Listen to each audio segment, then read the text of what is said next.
Buenos días, doctor. Buenos días, compañeros. Mi nombre es Camila Pacheco y yo pertenezco a la carrera de Biotecnología del primero B de la Universidad Técnica de Ambato. Y este video es explicativo al respecto de la termodinámica de Jevons-Maxwell.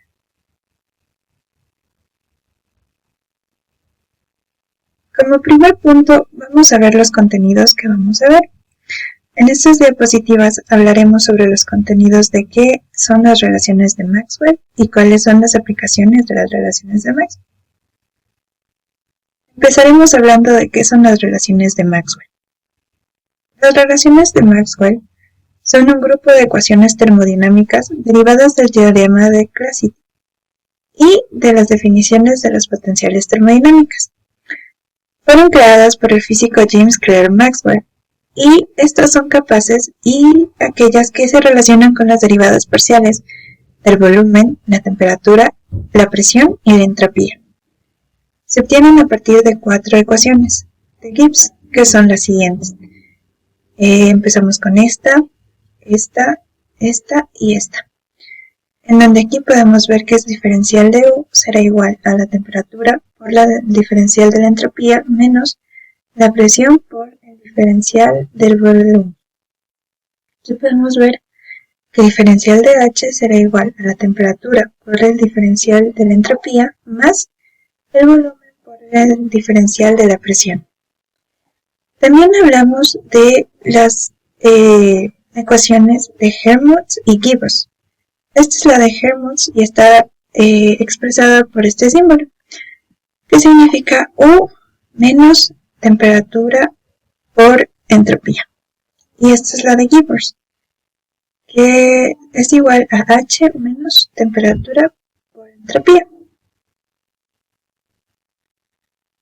Las 4 relaciones que existen que creó Maxwell son las siguientes, las cuales están en base a las ecuaciones vistas anteriormente. Empezaremos por la primera, que parte de la derivación de la primera ecuación, dando la siguiente fórmula, que es derivada parcial de la temperatura sobre derivada parcial del volumen. Todo esto por la entropía será igual a menos la derivada parcial de la presión sobre la derivada parcial de la entropía por el volumen. Tenemos la diferencial 2, que parte de la derivación de la segunda ecuación, dando la siguiente fórmula, derivada parcial de la temperatura sobre la derivada parcial de la presión. Todo esto por la entropía será igual a la derivada parcial del volumen sobre la derivada parcial de la entropía. Todo esto por la presión. La diferencial 3, en cambio, parte de la derivación de la tercera ecuación, dando la siguiente fórmula, la derivada parcial de la entropía sobre la derivada parcial del volumen. Todo esto por la temperatura será igual a la derivada parcial de la presión sobre la derivada parcial de la temperatura. Todo esto por el volumen. Y como última diferencial tenemos la diferencial de la entropía sobre la diferencial de la presión por la temperatura, que será igual a menos la diferencial de la temperatura. Todo esto por la presión.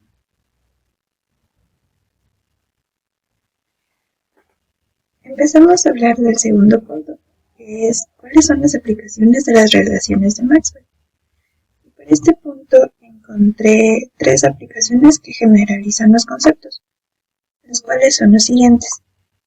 Estimación de propiedades termodinámicas, que permite calcular las propiedades termodinámicas, como la entropía, iniciando de propiedades macroscópicas medibles experimentables, como lo son el volumen, la temperatura y la presión. También tenemos como segunda aplicación la capacidad calorífica en función de la entropía. Esta se calcula por la estimación de las capacidades caloríficas de una sustancia, partiendo de la temperatura y la entropía. Y también tenemos la manipulación de expresiones en propiedades termodinámicas, que expresa propiedades termodinámicas tales como U, H, F y G en función de parámetros medibles experimentales. A continuación de esto, quisiera mostrarles un ejercicio que tengo para desarrollar con nosotros. Empezamos con un ejercicio de vapor de agua. Este cumple con la función, la primera aplicación que teníamos era sobre la estimación de propiedades termodinámicas. Para este ejercicio vamos a utilizar la cuarta relación de Maxwell, que nos decía que habla sobre la derivada parcial de la entropía sobre la derivada parcial de la presión multiplicado por temperatura será igual a menos la derivada parcial del volumen sobre la derivada parcial de la temperatura por la presión. Para este ejercicio tenemos los siguientes datos. Como empezamos, vamos a hablar del vapor de agua, en donde existe una temperatura de 300 grados Celsius y bajo una presión de 600 kilopascales. Entonces, para este ejercicio vamos a transformar la fórmula a la siguiente, que vendría a ser la variación de la entropía sobre la variación de la presión, todo esto por la temperatura, será aproximadamente igual a menos la variación del volumen sobre la variación de la temperatura, todo esto multiplicado por la presión. Para resolver este ejercicio necesitamos primeramente la tabla de valores de Kenan para el vapor de agua y empleamos las propiedades tanto de S como de B. Entonces nos quedaría algo así, en donde sería que la entropía de 800 kilopascales menos la entropía de 500 kilopascales sobre 800 menos 500, porque esos son los valores de la presión. Todo esto por la temperatura de 300 grados Celsius que teníamos aquí al inicio. Será aproximadamente igual al volumen de 350 grados Celsius menos el volumen de 250 grados Celsius sobre 350 menos 250. Esta es la variación de la temperatura que tenemos en la parte de arriba por 600 kilopascales, que es lo que tenemos aquí al frente. Entonces, después de hacer estos cálculos, podemos verificar que nos salen las siguientes expresiones, donde tenemos 7.2328 menos 7.4599 kilojoules sobre kilogramo menos K. Todo esto sobre los 300 pascales que nos daban de esta resta será aproximadamente igual a menos 0.4742 menos 0.3938 metros cúbicos sobre kilogramos sobre 100 grados Celsius.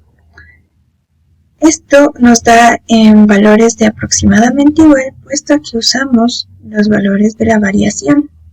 Si no hubiéramos usado estos valores, quizás nos daba un valor exacto.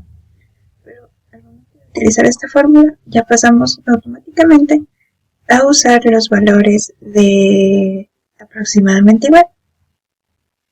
Entonces eso sería todo por mi presentación. Doctor, le agradezco por la atención prestada.